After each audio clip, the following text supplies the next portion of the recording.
Muito bem, a reunião já está sendo gravada, temos autorização da coordenação de extensão para dar início aos trabalhos.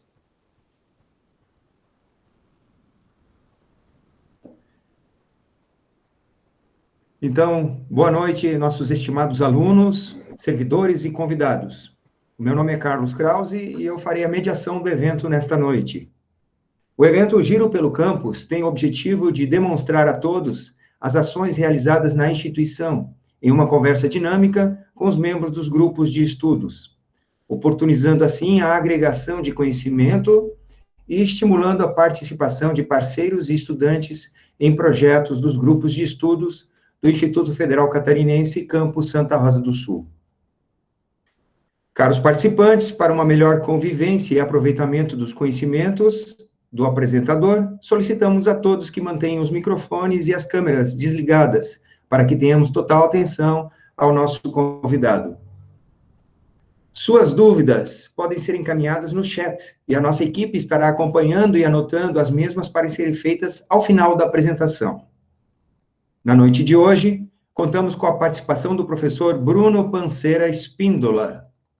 O professor Bruno possui graduação em agronomia pela Universidade do Estado de Santa Catarina em 2009, mestrado em produção vegetal também pela Universidade do Estado, a UDESC, em 2012, e doutorado em produção vegetal pela mesma Universidade UDESC em 2017. Atualmente, o professor Bruno é docente do Instituto Federal Catarinense, tem experiência na área de agrárias, com ênfase em fitossanidade, doença de plantas cultivadas, atua em pesquisas interdisciplinares sobre o tema Agronomia 4.0, possui colaboração técnica com instituições nacionais, como a IPAGRE, e internacionais, como a CAOB, que, traduzindo para o português, significa Centro de Competência em Fruticultura do Lago de Constança, e também a Universidade de Ciências Aplicadas de Triesdorf, ambas na Alemanha. Na apresentação de hoje, o professor Bruno falará especialmente, mas não somente, das pesquisas em pós-colheita em pitaia e banana. Desde já, gostaríamos de agradecer a sua disponibilidade em compartilhar seus conhecimentos conosco. Passamos, então, a palavra ao professor Bruno. Muito boa noite, professor. Certo, boa noite, professor Krause, boa noite a todos que estão assistindo a gente. Como a gente estava comentando antes, né, até os artistas que estão ali querem aparecer e tudo mais, né, já estão diminuindo as lives, então, porque o pessoal não estava assistindo, então obrigado por esses que estão aqui à noite, prestigiando aí a nossa apresentação. Assim, quem ouviu o professor Krause falar ali até parece que é uma coisa muito importante, né? Assim, a experiência que a gente tem é importante, mas não quero que pareça assim, né, uma bajulação, né? É bem, tem que apresentar, é lógico, né, mas estamos aqui para fazer um trabalho conjunto, e títulos e experiência, assim, conta, mas não deve ser o principal, principalmente nesses momentos aí que a gente está passando, onde a colaboração, sim, ela deve ser aí valorizada cada vez mais. Então, como o professor falou, a gente vai falar um pouco a respeito da pós-colheita de pitaia e de banana, mas não somente, e eu não vou trazer aqui os dados, fazer falar questões técnicas a respeito dessas duas espécies, nem tanto quanto as outras coisas que eu vou falar. Como até a própria essência deste evento é essa conversa dinâmica, eu quero que assim seja. E quando vocês tiverem alguma dúvida, pode colocar aí no chat, o professor vai fazer ali o nosso intermédio, mas aí se houver alguma outra pergunta ali no meio, a gente para, a gente volta a falar, então não tem nenhum protocolo tão rigoroso a ser seguido, certo? Então aqui, essa imagem aqui, ela vai mostrar algumas coisas aqui que a gente vai falar hoje, né? A banana, ali em cima, a respeito da pós-colheita dela. Pô, professor, pós-colheita de banana, não é só deixar no pé lá verde, depois colher à medida que for vendendo e amadurecer lá nas câmaras de maturação, não é só isso. A gente encontra uma realidade totalmente diferente quando exporta e também para os comércios aqui que não é tão próximo assim e nós temos grandes perdas ali na banana também. Ah, da pitaia. Ah, essa aí sim, né? Tudo é novo. Cada cultivar que é lançado ela deveria ser testada, e mesmo a branca comum, por exemplo, a gente tem muitas técnicas a ser desenvolvidas, que a gente testou algumas. A gente testou, vamos pegar uma aplicação de um MCP, a gente testou umas 4 cultivares que nós tínhamos acesso ali em 2018, nós fizemos a caracterização da pós-colheita dela, e aí encontramos aí alguns detalhes interessantes que estão sendo publicados, e eu quero apresentar para vocês, enfim, já foi apresentado em CICT, né, mas eu quero apresentar principalmente lá para o pessoal do grupo Pitaiaçu, né, onde cederam os frutos, e é grande interessado. Aqui no meio, pulando a aplicação ali de defensivos na soja, pulando, nós temos um quadro elétrico pneumático, que sim, aí a gente consegue, aquilo que foi desenvolvido lá na pitaia, agora a gente consegue, em baixo custo, implementar em câmeras comerciais para pequenos atravessadores, agricultura familiar, enfim, para quem tem um movimento não tão grande assim. A gente já tem tecnologia, é lógico, tá? Tem que ter mais desenvolvimentos, enfim, mas é até uma questão que o professor Krause, que está mediando, ele até entrou num projeto onde a gente vai tentar empreender, né, tentar incubar esta solução. Então, temos também testes em soja, aqui não coube, mas nós, com o drone, nós fizemos algumas pesquisas com arroz, com soja também.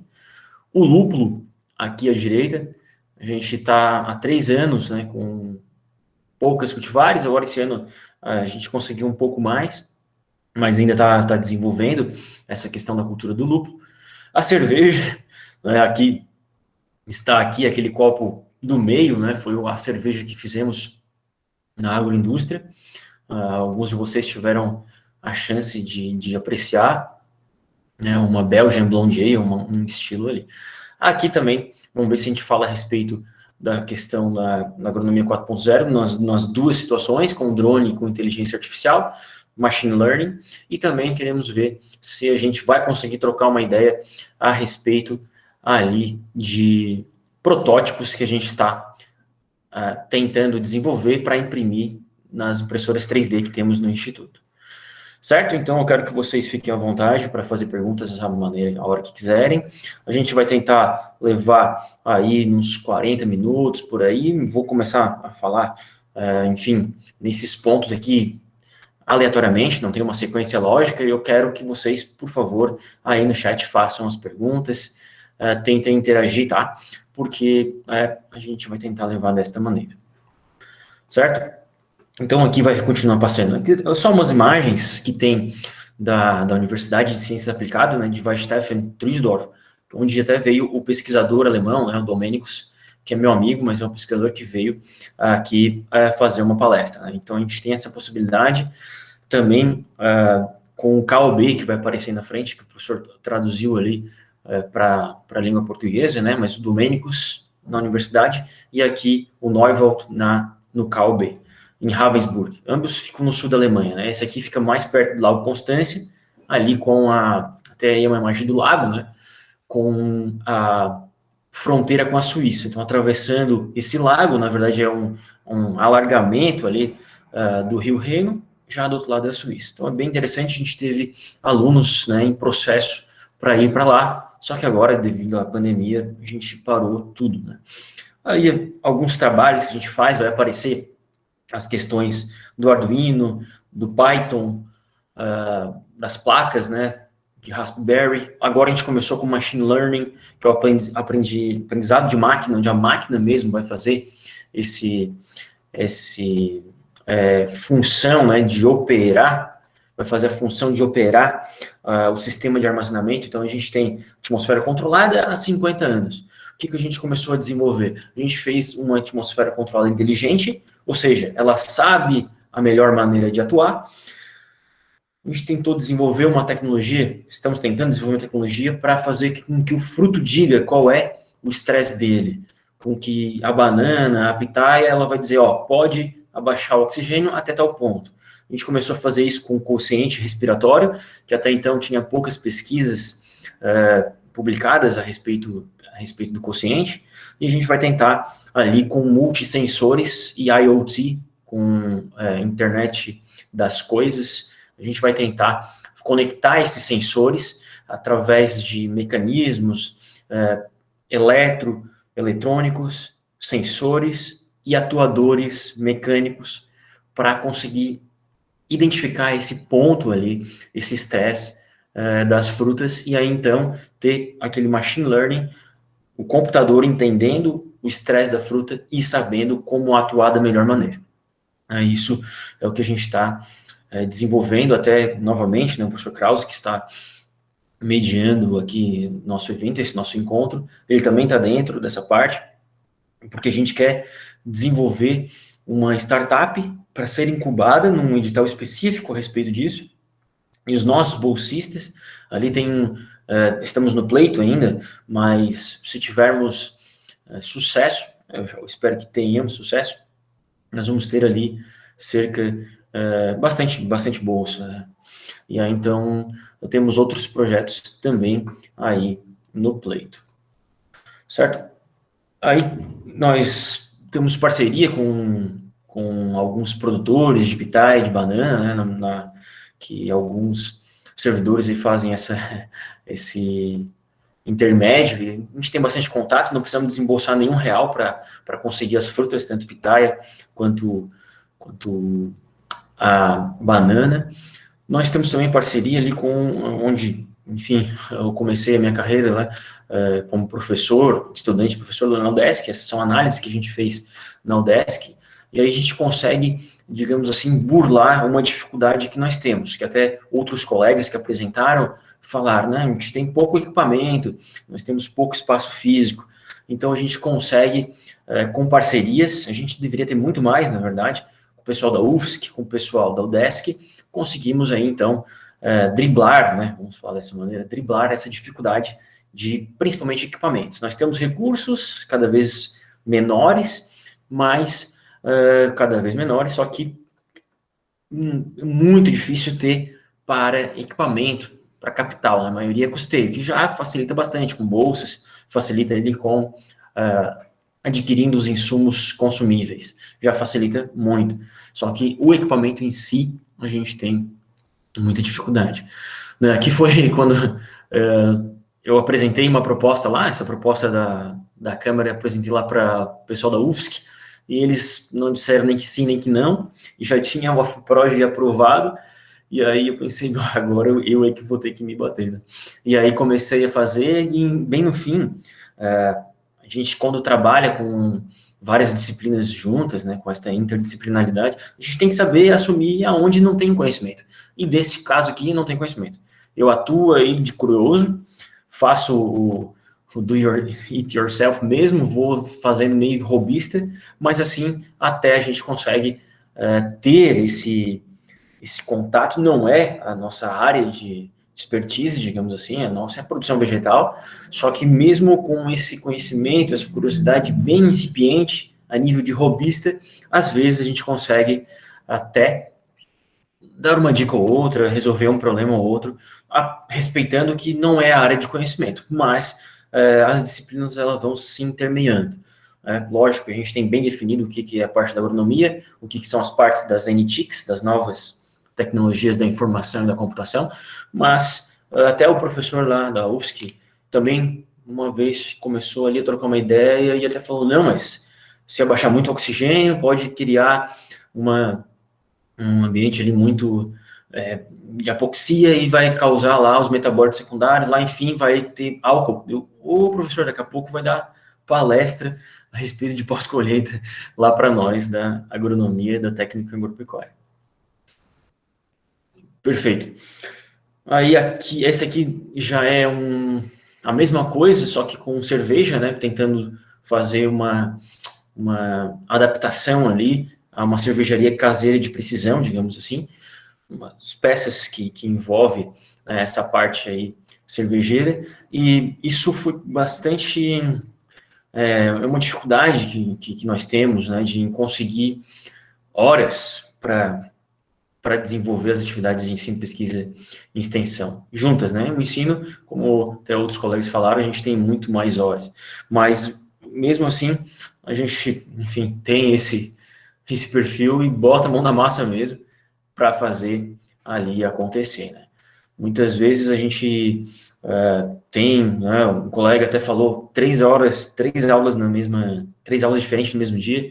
No semestre passado eu tinha 4, tinha um aluno que assistia as 4 aulas na agronomia, e isso tomou um tempo danado, né, a preparar aulas novas. Todo semestre praticamente tem aulas novas, e tem essa necessidade de preparar ali. No entanto, agora, né, parece que eu estou reclamando, eu gosto muito do meu serviço, do meu emprego, do meu trabalho, e agora com a aposentadoria de uma colega que trabalhou muitos anos, fez um excelente trabalho, agora surgiu, né, um nicho, um setor, digamos assim, para atuar, e aí, então, a gente consegue ter mais tranquilidade, mais foco nesse sentido. E aqui então, é um protótipo que a gente tem para armazenar frutas e hortaliças, né, hortifrutis. Por enquanto, era lá na agroindústria, né, onde acho que ficou muitos anos estragada essa câmara fria. A gente teve essa câmara fria, a gente até tentou fazer uma estimativa, acho que ficou 10 anos, talvez, ali, ela estragada. Aí, com aquele dinheiro do AFPROD lá, nós conseguimos um recurso para recuperá-la. E aí, então, ali dentro, né, na câmara fria, nós temos aquelas bombonas, onde a princípio a gente coloca ali as pitaias, as bananas, para fazer os testes, e aqui fora nós temos os controles. Aqui onde fica a parte computacional, e aqui um quadro de potência, onde tem os atuadores pneumáticos e elétricos.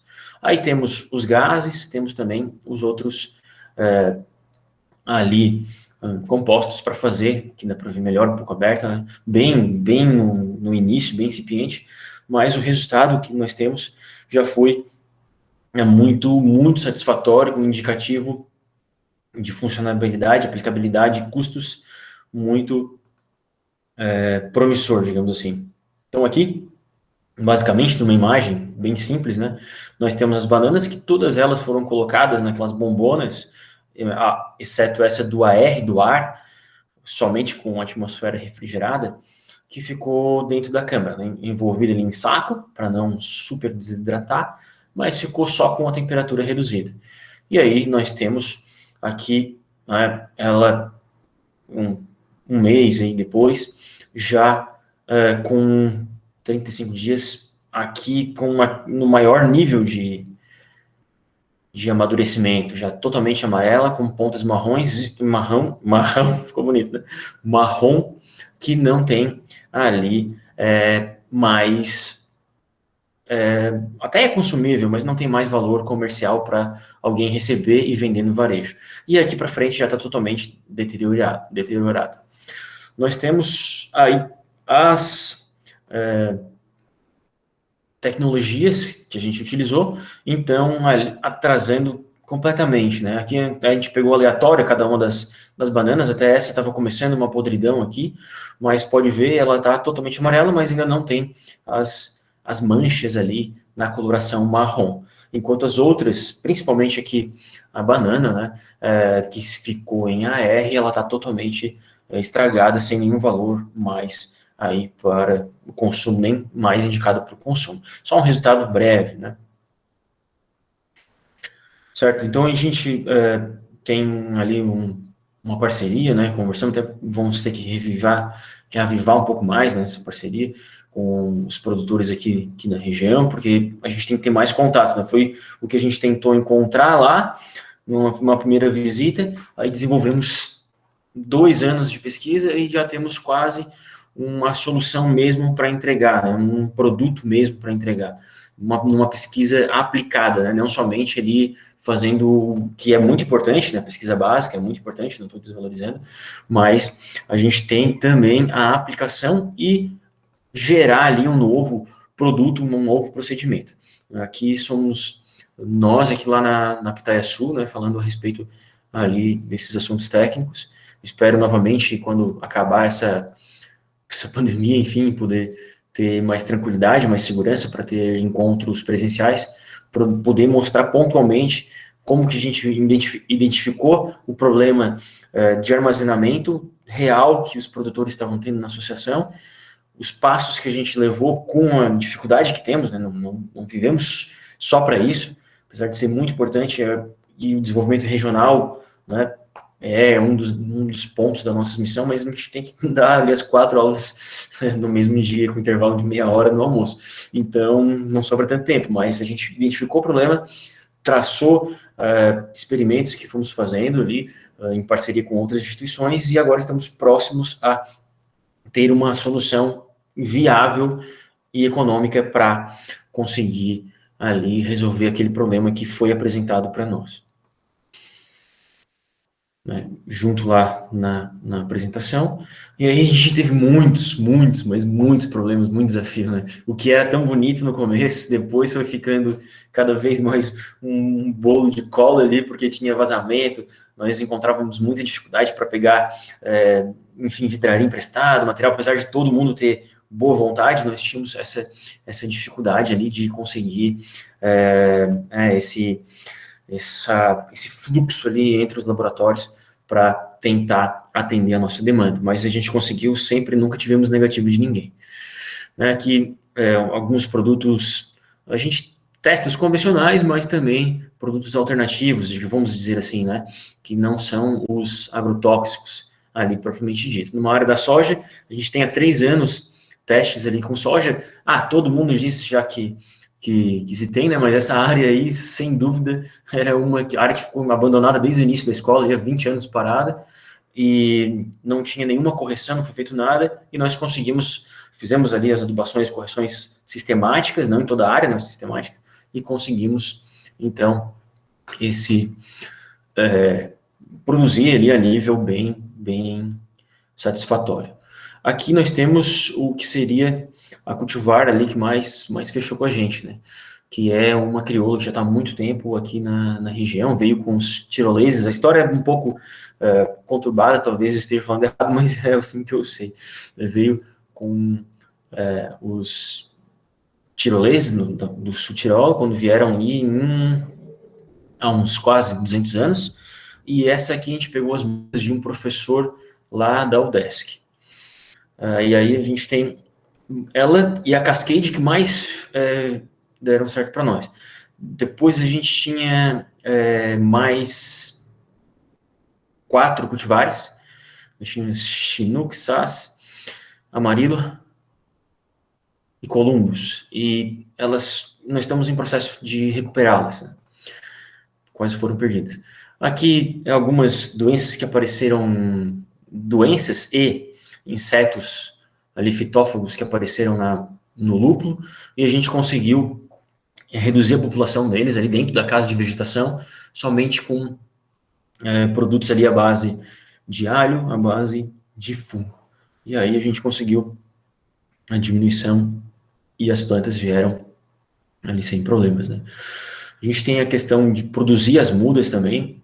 Teve alguns produtores que nos procuraram, a gente fez muda, só que, né, a pandemia aconteceu nesse meio tempo, nós não conseguimos ali fornecer as mudas para que eles pudessem plantar, né? Aqui, quando a gente estava implantando ainda, né, uma cultura muito vigorosa que está com o ápice, assim, por questão cervejeira e pela adaptação ao local e o valor muito alto do produto.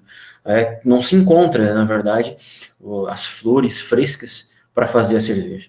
É sempre pelletizado. A fresca, ela consegue encontrar um valor muito alto, com uma remuneração aí muito vantajoso. Aí, fazendo sinal, acho que os alunos me filmaram, eu estava só zoando, mas a gente foi lá, né, preparar a área. Quando os bolsistas têm ali a nossa participação na equipe, eles participam, né, e publicam em alguns anais de congresso, participam de congresso, né? A gente participou de alguns, né, até um dos mais importantes eu não coloquei aqui, que foi de pós-colheita em Ponta Grossa, no Congrega em Bagé, agora este que vai acontecer ali da parte de informática lá para o final, né, do ano, de maneira remota, né. Eu vi que tem algumas perguntas ali, eu só vou passar um pouquinho mais aqui, para a gente falar lá da última parte que já falamos um pouco da soja, um pouco... aqui foi a nossa cevada, né? Aqui cevada também 3 anos, que não, né, com muita dificuldade, né? Mas eu ainda acho, não desisti ainda acho que a gente vai encontrar uma cultivar numa situação que a gente vai conseguir fazer um malte base de uma qualidade boa, vamos dizer assim, excelente, né? Um malte mais elaborado. Talvez dê, mas tem muitos passos ainda, muitos passos até chegar lá. Né, essa situação que a gente falou a respeito da agronomia 4.0, a gente tem tem 4, na verdade, co-orientações de mestrado que envolvem essa questão de empreendedorismo, envolve a questão de agronomia 4.0 e essas partes da fitossanidade, né? Então, aqui é um co-orientando meu, onde a gente fez sobrevoos ali numa área de arroz, né, antes, depois, enfim, e a gente vai conseguir ali predizer algumas variáveis antes, sem mesmo entrar no campo, né, de maneira bem aplicada, formando um algoritmo para isso, né, então explicando assim, não é igual pegar programas prontos, né, que tem e fazer a classificação e dizer como é que é, não, aqui é como se fosse fazer este programa. Aí, o drone, que em parceria com a UFSC que nós temos disponível, e até a gente tirou umas imagens bem interessantes, fez um mapa, que aqui eu trouxe em baixa resolução, né, mas a gente fez um mapa aqui da parte da horta, lá do setor, né, onde tem os lúpulos, onde tem toda a parte ali da horta, e aí fizemos ali o mapa, né, um mosaic, fizemos um mosaico com as imagens, aqui não trouxe na melhor resolução, né, para não ficar tão grande, mas ampliando ali, dá para ver alguns detalhes, né, não é a resolução máxima, novamente, mas a gente tem ali o mapeamento para poder usar como estratégias, né, de planejamento e ações, né. E aqui, a nossa cerveja. Né? É lógico que a gente faz a extensão, a pesquisa, a parte que envolve a degustação, de acordo com todas as legislações que temos vigentes e com as regulamentações internas. Então, aqui foi uma semana acadêmica, que falamos a respeito da abraçagem artesanal, de fazer cerveja artesanal. A gente não pôde fazer a cerveja, mas mostramos equipamentos, falamos dos principais processos ali, isso a gente tenta fazer 2 vezes por ano, para algo que está, né, a gente pode pensar que é um modismo, mas é uma onda que vem há muito tempo em outros lugares do mundo, né, e aqui começou já também há um tempo e veio para ficar, né, essa situação. Aí até emancipadora, digamos assim, para quem tinha 3, 4 marcas de cerveja dominando, 2 marcas de cerveja, agora tem uma infinidade. Aqui outra, aqui a gente fez uma receita e usamos o lúpulo da nossa área, a gente não conseguiu aproveitar muito o lúpulo, mas um pouco deu certo, ficou bem interessante o aroma dessa daí, a gente fez uma cream ale e colocou essa situação aí no começo, né, nosso fabrico de cerveja, tivemos que improvisar algumas coisas, agora nós temos muito mais preparo, digamos assim, quanto aos equipamentos. Né. O que a gente tem vigente é uma cerveja, substituindo o amargor dela por Losner, e para tornar mais barato, né? Essa não é uma receita óbvia, a gente tem ali processos, pontos, e a gente vai tentar ali o que seria patentear, né? Pedir a propriedade intelectual ali para poder ter esse nome aí do IFC e a gente, né, de maneira social, fazer a doação, essa transferência de tecnologia. Aqui algumas cervejas que a gente fez a degustação nesses cursos. Então a gente tem aí às vezes 9 cervejas, às vezes 9 cervejas comerciais, mais umas 2 que a gente faz aqui. Então dependendo como é que está a nossa produção, nós fazemos ali então essas degustações. Aqui uma análise no processo da cerveja para ver quanto amido foi convertido em açúcar. E aí a gente, né, tem esses procedimentos. Acho que a gente pode, quando chegar aqui nas imagens, no que eu quero falar, eu dou uma paradinha, eu vou ver alguma pergunta aí, tá? Talvez eu vou pegar a última, tá, pessoal? Quem fez a primeira lá, depois espera ali um pouco, né? Isso, a pergunta, né? Pela sua fala, a cevada não se desenvolveu satisfatoriamente. O que o senhor tem a dizer sobre isso? Tem que dizer que a gente tem muito que aprender, né? Eu não sou de desistir. Todo mundo falou que era teimoso, até quando era soja naquela área, falaram, oh, nunca vai nascer, nunca vai crescer. A gente conseguiu alguns patamares, mas o nosso problema maior está encontrar ali uma cevada que ela se adapte à nossa situação, principalmente de umidade. Nossa cevada estava indo muito bem, mas antes da colheita já começou a pegar ali uma chuva muito forte, né, muito constante, e aí tivemos problemas fitossanitários. A gente chegou a ver a questão da germinação dela, começamos a tentar ver uma malteação, tentar maltear, mas aí não conseguimos ter sucesso, né? Mas foi o primeiro ano que a gente pegou firme nela, né? E aí vamos tentar novamente nos outros anos aí. Mas as condições que... Isso, o sombreamento não digo tanto, Cristian, tinha, né? Tinha, mas a gente já cultivou em sol a pino, mas as condições climáticas não foram favoráveis, né? Essa cultivar que a gente pegou era para ser das mais adaptadas, né, à situação de umidade. Mas o ano não foi ali tão favorável, né, nessa situação. Eu espero que nos próximos elas vão acontecer. Certo, pessoal? Aqui a gente fez um curso também de cervejeiros para as professoras moçambicanas, né, que vieram visitar o nosso campus. E a gente fez, acho que foi até um dos primeiros que eu ministrei aqui, acho que foi em 2017 ou 2018, não consigo lembrar. E essa foi 2018. E aí foi também dessa mesma maneira, né? Tinha 4 horas, aí não foi possível fazer a abraçagem, mas nós mostramos ali todo o procedimento e todas as etapas. Elas já acharam amarga uma cerveja comercial ali, que a gente começa pelo amargor leve, né? Eu não gostava muito, não. É outra coisa, né? Tem que fazer cerveja para quem gosta. Lógico que gosto todo mundo tem, estilo de cerveja nós temos muitos, né? Mas tem que saber se for fazer um empreendimento ou se for fazer uma cerveja para alguém, tem que pensar, né, em como é que é o gosto, porque uma cerveja que a gente gosta, outra pessoa pode achar totalmente ali, né, com o sabor totalmente desagradável.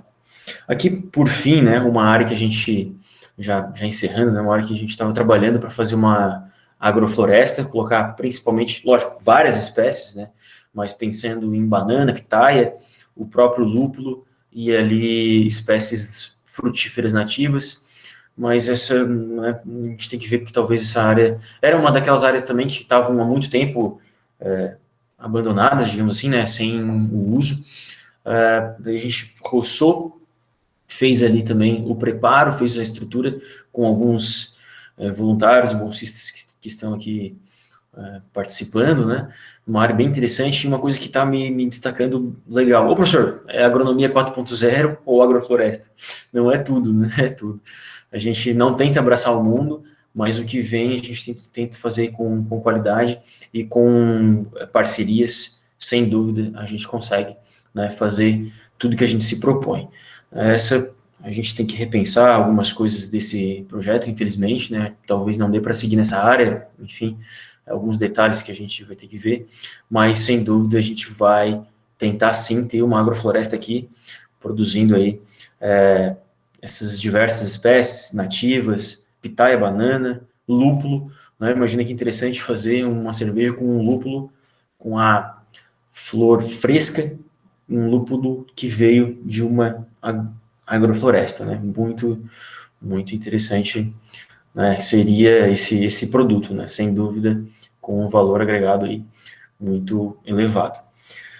Pessoal, então, era basicamente isso que eu ia falar de maneira breve, e aí agora tiveram algumas perguntas, até peço para o professor Krause, se puder dar um auxílio ali, porque até voltar nas primeiras eu não teria como.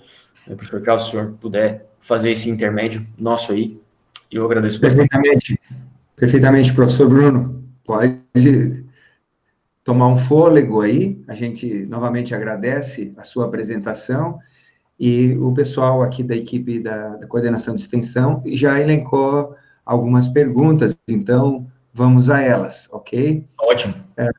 Por ordem aqui da execução da pergunta. Tá? Então, a Amanda Santos, ela pergunta como são os procedimentos burocráticos para estabelecer as parcerias? Parcerias que nós temos com as outras instituições, né? Perfeitamente. É um entrave que nós temos, né? Eu acho que a questão burocrática, lógico, nós temos sim que seguir as legislações que regem a nossa profissão, né? É um entrave grande que a gente tem, mas agora, ali, por exemplo, as últimas vezes que eu fiz, eu já coloquei ali os membros, né, externos ali nos projetos ali, e aí foi ali, né, enfim, submetido e aprovado pela instituição, pela Propi, pelo campus também. Onde fica, na verdade, não sei responder, por exemplo, os que eu estou orientando, né, co-orientando. São 4, eles não aparecem no meu PTD, mas, enfim, eu vou lá, participo da banca e tudo mais, mas essas questões burocráticas, Amanda, muito obrigado pela tua pergunta, elas têm que ser respeitadas, sim, só que a gente não tem que temer a elas e nem deixar de fazer as coisas por causa delas. Sempre dentro da legalidade, evidente, mas né, a gente sempre fala ali, até alguns colegas, né, dizem que a auditoria é um ritual e o auditor é quase um deus, né? A gente tem que viver pregando a palavra deles e fazendo oferendas e tudo mais, né? Certo, professor? Ok, professor. Então, nós temos a pergunta da Cristiane Miola. Ela pergunta, professor Bruno, vocês já estão fazendo as análises de custos, levantamento de custos dos protótipos Tá, de colheita lá de pós-colheita? O senhor já respondeu essa pergunta? Não respondi. Não, boa pergunta, Cris. Cris.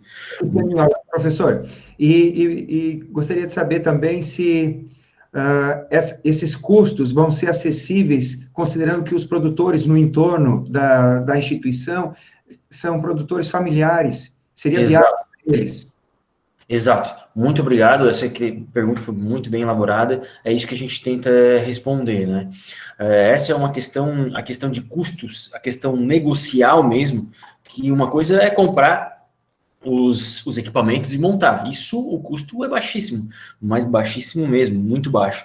Outra coisa é tu ter um empreendimento que vai fornecer toda a questão de instalação, acessibilidade, o acesso mesmo, a questão da manutenção, da assistência e mensalidade do dashboard, vamos dizer assim, né, dessa maneira, qual é a operação do sistema.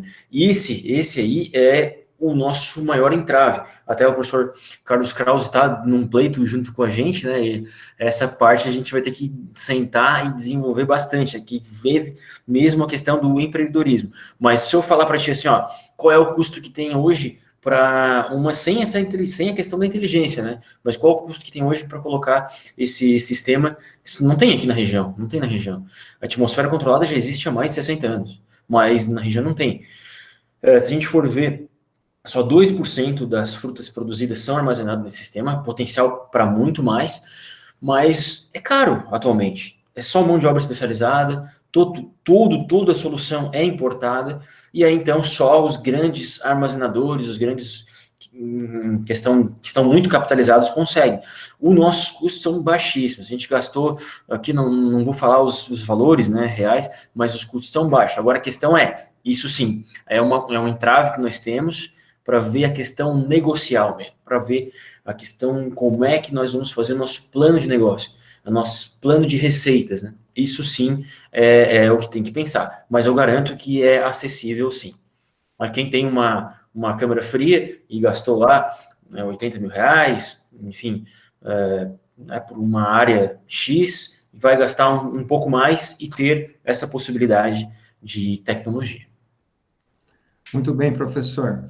Falando agora sobre o lúpulo, nós temos aqui a pergunta da Daniela Formiga, e eu vou emendar um complemento meu. Ela pergunta qual a finalidade do plantio do lúpulo, se há interesse também de desenvolver variedades para fins medicinais. E eu complemento, professor, o lúpulo a gente sabe que é uma planta de clima frio, ou pelo menos temperado, e mais seco, né? Então, quais as dificuldades de procurar e encontrar uma cultivar aqui para a nossa condição? O senhor citou que está testando uma cultivar crioula, é isso? E Isso. ainda, o lúpulo é uma planta dioica, né? Você tem lá as plantas fêmeas e planta macho também, ou é só as fêmeas? Exato, vamos começar com parte. Se eu esqueci de alguma no final, o senhor me relembra aí, né? Primeiro ali com a Daniela. Isso, Daniela, ela não, o lúpulo não é só feito para bebida. Na verdade, ele começou a ser usado mesmo, era o humus lúpulos, né? Ele começou a ser utilizado em rituais lá, enfim, até na questão religiosa, né? Agora não lembro muito bem os grupos que utilizavam lá na Europa, digamos assim, pré-cristã, né? Eles utilizavam, ele tem vários efeitos, principalmente calmantes, né? A lupulina, especificamente, ela pode ser utilizada, sim, para fins medicinais, né? Mas o maior mercado que está impulsionando a cultura mesmo, tem vários usos, diversos usos, mas o que está impulsionando o mercado, sem dúvida, desculpem, é o interesse pela indústria cervejeira, que ela quer diferenciar o produto, e principalmente essas micro cervejarias, né, pequenas cervejarias, e o que produz de maneira artesanal ter esse produto diferenciado. Isso, sem dúvida, é o que impulsiona. Isso, professor, ele é de clima temperado, tem algumas cultivares que vivem, né, foram desenvolvidas ali em regiões do Reino Unido que são mais úmidas, até a nossa cevada, né, tem uma origem parecida, tem algumas nessas situações, mas a gente tem uma variedade muito grande, né, muito grande de lúpulos. Nós temos os lúpulos europeus, os lúpulos americanos, nós temos vários cruzamentos e diversas cultivares, né. O senhor tem razão ali, nem todas, né, mas essas cultivares que a gente usa, elas têm ali plantas masculinas, plantas femininas. E a gente tem só as femininas. Agora, eu queria ter a masculina para justamente fazer ali a inoculação, né, a fecundação cruzada ali e tentar criar um pouco mais de variabilidade, mas aqui nós temos só as fêmeas que dão as flores que são utilizadas ali para o processo de braçagem ali no momento da fervura e também depois, né, para dar amargor e aroma à cerveja. Tem cervejas que não tem lúpulo.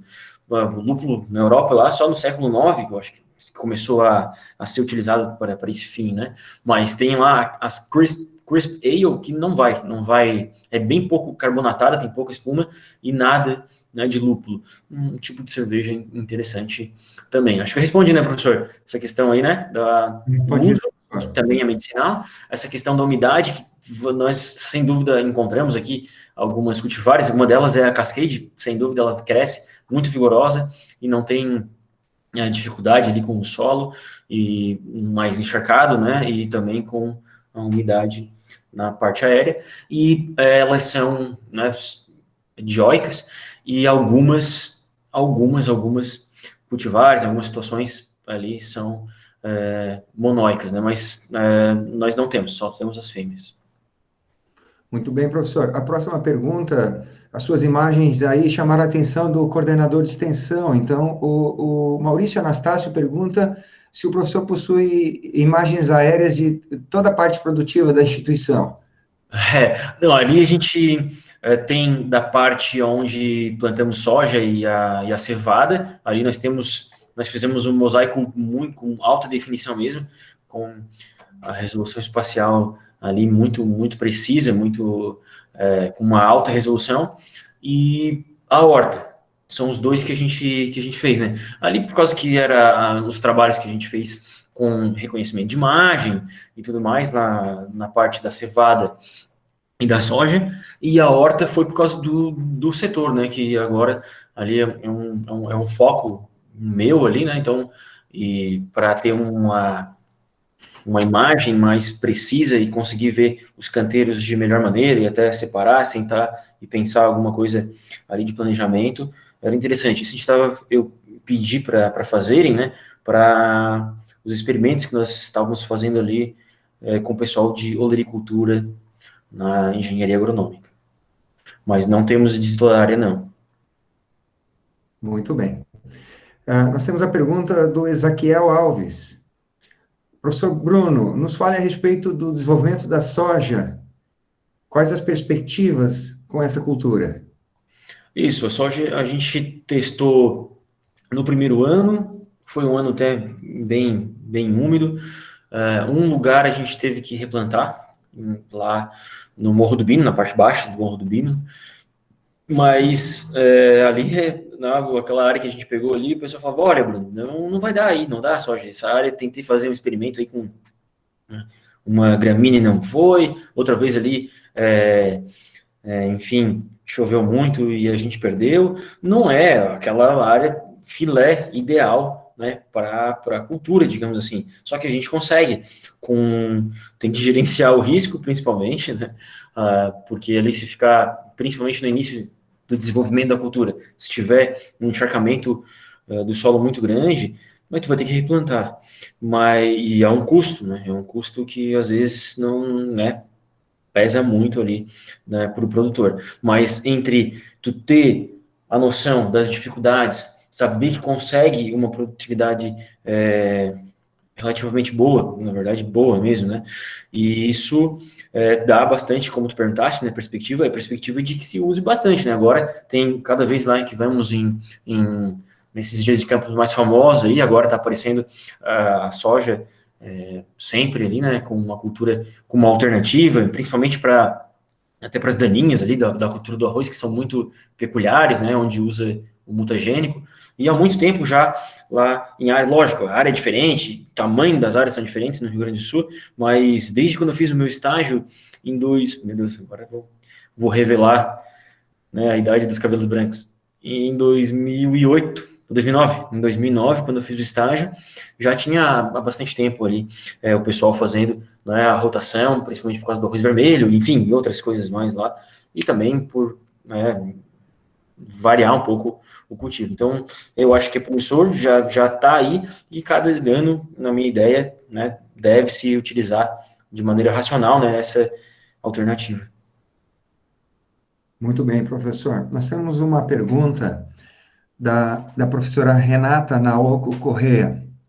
Ela é sobre machine learning. Como é a forma de obtenção de dados? É muito difícil?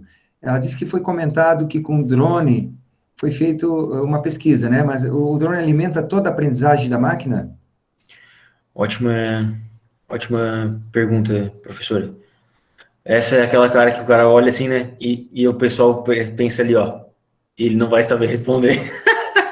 Não, mas assim, professora, a gente usou no drone especificamente, né? O machine learning, a gente começou com lógica de fuzzy, que é a lógica difusa, onde a gente faz com que tenha aquelas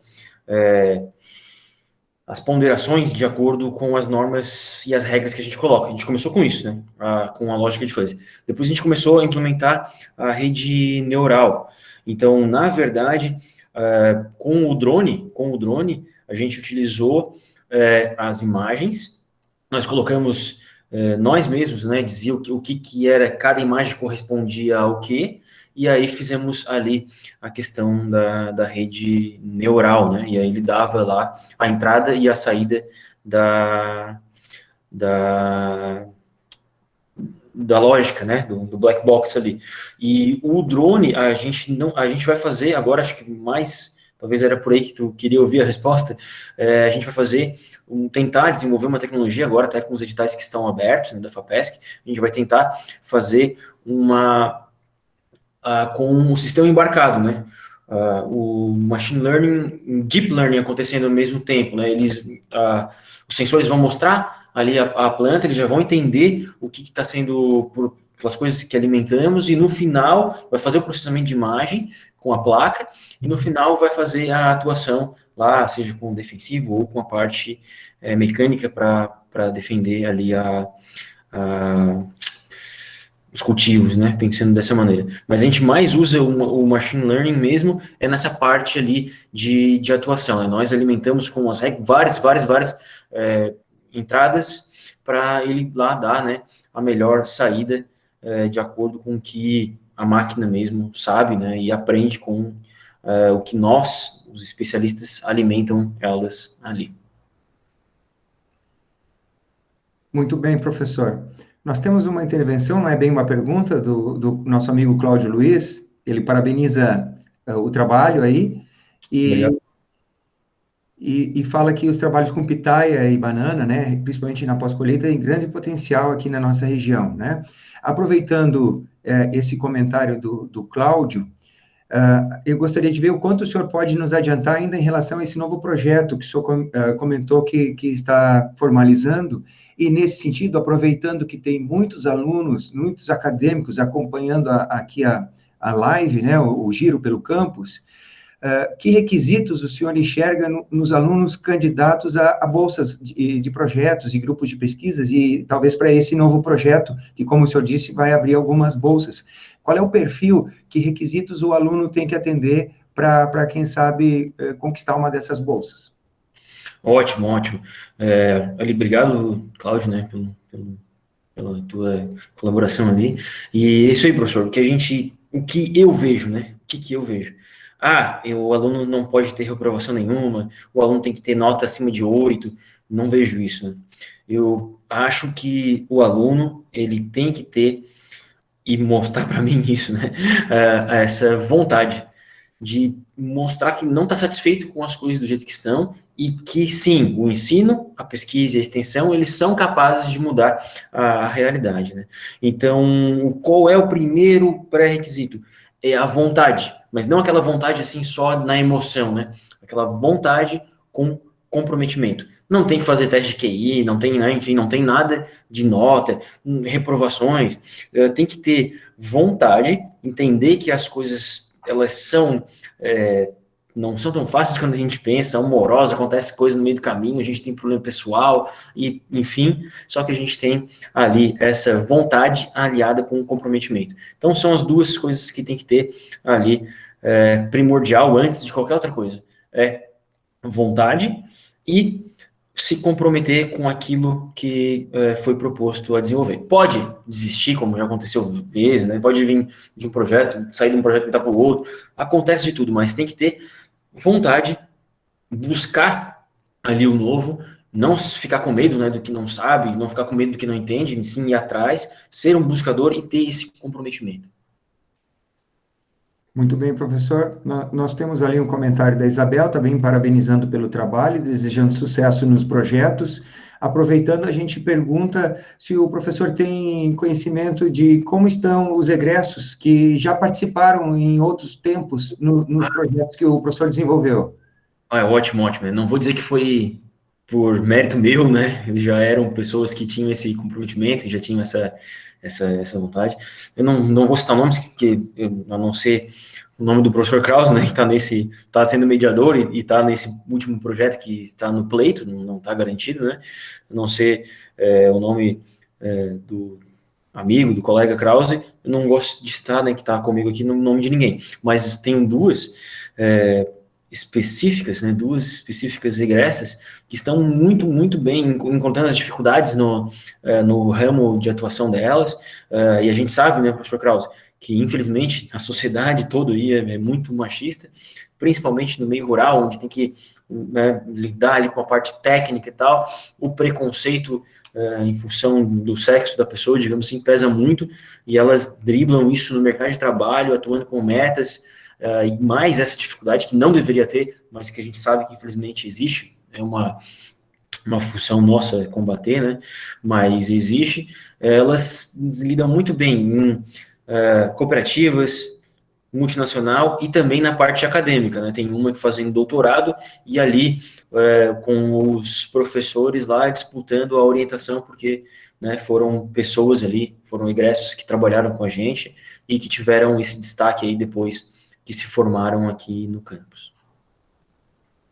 Muito bem, nós estamos chegando perto do final do horário, nós temos tempo para o pessoal elaborar mais um questionamento. Enquanto isso, professor, nós perguntamos a sua impressão sobre esse período que estamos vivendo, né? Essas mudanças nos hábitos aqui em função da epidemia, elas afetaram de que maneira a continuidade dos projetos, tanto no campus quanto a participação dos estudantes?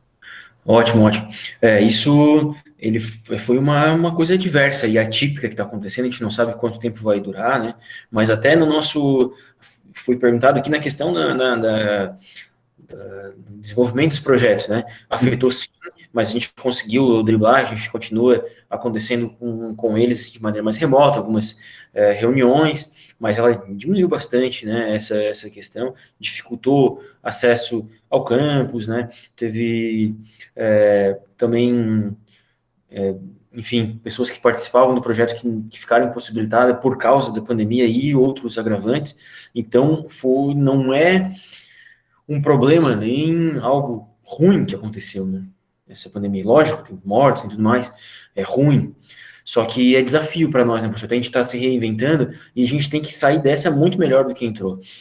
Eu vejo que a gente vai sair mais com um pensamento de colaboração maior, a gente vai conseguir enxergar o que os colegas estão fazendo com uma maneira diferente. Algumas até competições que existiam insalubres, digamos assim, eu tenho certeza que vão ser superadas, e até a gente, agora eu pergunto para o professor, né, olha só, estamos fazendo tudo remotamente, e na agronomia, por exemplo, um exemplo, né, a gente não tem nada previsto para trabalhar remotamente, e agora tudo está sendo remotamente. Outra coisa, calendário, né, calendário é outra divindade que a gente tem que, né, pagar tributo. Calendário aí, agora o calendário, agora, né? Então a gente tem que sair desse momento que impôs severas dificuldades aí para todo mundo, né? Com esse critério de achar que isso é um desafio, né? Não veio para, né, dificultar a vida de ninguém, assim, né? Como um castigo, mas é um desafio, e que a gente tem que sair, pelo menos, muito melhor do que entrou nessa situação. Perfeito, professor Bruno. Temos aqui a pergunta ainda da Esther Cristina Ricken. Se as apresentações em eventos dos artigos, dos resultados dos trabalhos, dos projetos, o senhor percebe que aumenta a procura dos alunos para participação nessas pesquisas? Isso, a pergunta é se, desculpa, professor. Se a apresentação Certo? dos trabalhos nos eventos acaba divulgando a ponto de estimular alunos a participar dos projetos. Ah, sim, sim, sim. As duas coisas, né? É,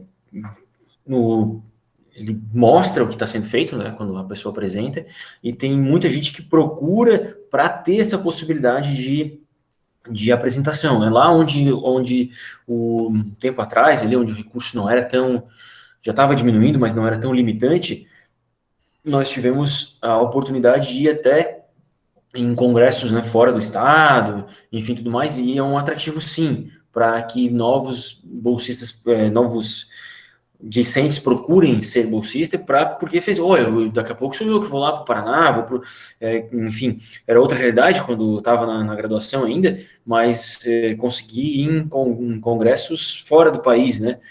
Então é uma maneira de ter um desenvolvimento pleno do acadêmico participando desses processos, não só do ensino, né, mas da pesquisa e da extensão, porque tem o desafio, tem agora a questão do empreendedorismo, que a gente está batendo nessa tecla e tem que ter empreendedorismo na nossa formação, de maneira ativa, né, dos alunos, esse projeto que está no pleito, tomara que seja aprovado, a gente vai ter essa oportunidade, até de, quem sabe, pensar em incubadoras aí para empreendimentos, novos empreendimentos no agro, e essa questão de apresentar, ir para outros lugares, ele sem dúvida colabora com uma formação plena e uma fonte de interesse de acadêmicos, né? E é uma oportunidade que eu falo para todos, né? O mal não vai fazer. Ah, professor, eu não sei se eu quero pesquisa, não quero ser professor. Enfim, não vai mudar, né, digamos assim, não vai te atrapalhar, eu quero trabalhar, não é na pesquisa, quando eu me formar, mas a pesquisa, a extensão durante a tua formação, ela é importante, mesmo se tu não quer trabalhar, tu não sabe o que é o futuro, mas ela vai te ajudar, sim, nessa formação plena dos acadêmicos. Muito bem, professor. Nós estamos esgotando nosso tempo. Nós temos aqui a mensagem de parabéns pelos projetos da Cristiane Miola. E então nós vamos abrir o espaço para o senhor dar a palavra final, de agradecer aqui aos participantes E também já parabenizo o senhor em nome da coordenação de extensão pela brilhante conversa, pela brilhante explanação aí dos projetos. Ótimo, ótimo. Tem que agradecer bastante, né? Tem que agradecer que a gente tem, né? Enquanto a gente vê campos que simplesmente fecharam todas as atividades e, enfim, só encontraram barreiras, né? A nossa instituição como um todo, a direção, colegas, a gente se esforçou para atender a comunidade da melhor maneira possível, diferente, é lógico, mas da melhor maneira possível, dada a situação aí de risco que a pandemia nos impôs. Eu quero agradecer vocês aí, né, tivemos talvez 50, quase 50 espectadores, quero agradecer o pessoal da direção, lá do SEGEX, que nos fizeram o convite. Professor Krause, mais uma vez, muito obrigado por ter mediado, né? Eu não poderia ter sido alguém melhor. Muito obrigado, fico muito feliz. E uma daquelas cervejas ali o senhor tomou, né? Aquela Belgian Blonde Ale, né? Espero que a gente tenha muitas cervejas para degustar aí juntos, presencialmente, quando passar esse momento. Quero dizer que eu sou muito feliz e todos os alunos que passaram ali na minha vida, os que estão presentes, os que já passaram, os que vão ver, eles são muito importantes para a formação dele e para a nossa carreira e para nosso crescimento pessoal, né? Todo mundo que a gente convive, a gente tira algo bom. Eu espero poder acolher todos os que tenham interesse e comprometimento para encarar com a gente esses desafios aí que é a inovação tecnológica. Muito bem. Então, nós temos a Daniela Formiga e a professora Fabiana Zatiti, parabenizando o professor Bruno e os organizadores. E nós lembramos todos que na terça-feira, dia 18 de agosto, teremos a apresentação sobre o projeto A Integração dos Alunos do Curso Técnico em Agropecuária e Engenharia Agronômica nas atividades da Horta Comunitária da Vila Nova. Preparo do solo, plantio, tratos culturais, gestão e comercialização. Essa apresentação ficará em cargo do professor Luciano Streck. Nós aguardamos todos lá na terça-feira no evento Giro pelo Campus. Muito boa noite a todos e muito obrigado. Professor, se eu puder só um pouquinho falar um negócio que eu acabei esquecendo. Eu não sou, né, mas estou como coordenador da parte de pós-graduação na produção vegetal, né? Então, a gente quer lembrar que, lógico, os nossos alunos que estão na graduação no técnico não podem participar, mas pode participar indiretamente e ajudando a divulgar. Então, se puderem pegar os folders que a gente tem nas mídias sociais e compartilharem, a gente tem as inscrições até o dia 15, né? Então, essa possibilidade de o aluno entrar no ensino médio, fazer a graduação, ensino médio, graduação e a pós-graduação, é algo aí que a gente fica muito feliz de poder ofertar à comunidade. Agora sim, obrigado, tchau. Bem lembrado pela divulgação, uma boa noite a todos, obrigado pela atenção.